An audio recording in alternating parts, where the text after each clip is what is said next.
The first growl didn't come from the dogs, it came from her. It rolled out of her chest low and steady as she pulled her baby closer, one arm wrapping the child tight while her eyes scanned the dark stretch of farmland.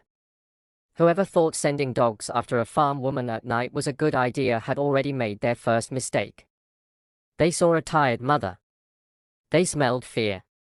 What they didn't see was 20 years of muscle memory, command control, and war-earned calm locked behind her quiet face. The dogs burst through the cornrows like shadows with teeth. 3 of them. Big. Trained. Moving fast. Most people would have run. She didn't. Running triggers prey drive. She knew that.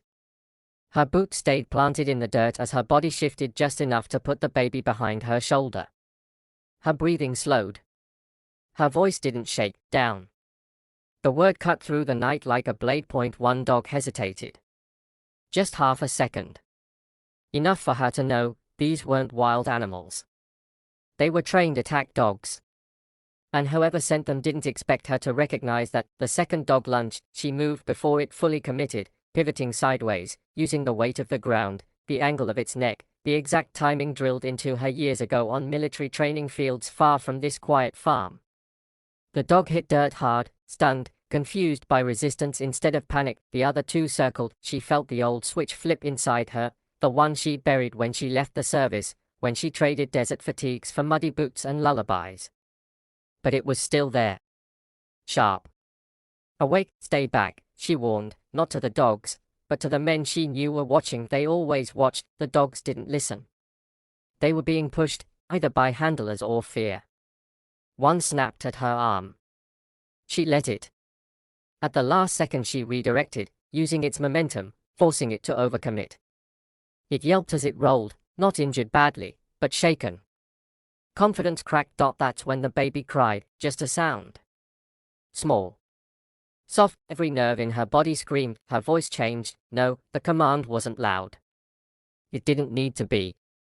It carried authority, the kind dogs recognize instantly, the kind that comes from someone who has broken and rebuilt them, trained them, trusted them with lives. All 3 dogs froze. The night went quiet except for the wind moving through the fields. She stepped forward once, then again. The dogs backed away. Finally, she looked toward the tree line and spoke clearly, calmly, like she was addressing recruits. Call them off. Now. Or I don't stop next time. Silence, then a whistle, sharp, rushed, panicked. The dogs turned and ran. She stood there long after they disappeared, heart pounding only now that the danger was gone. She adjusted her baby's blanket, kissed the top of the child's head, and exhaled slowly. They thought unleashing dogs on a farm mom would scare her. They forgot something important. She didn't escape the battlefield. She retired from it, and she was still very, very good at her job.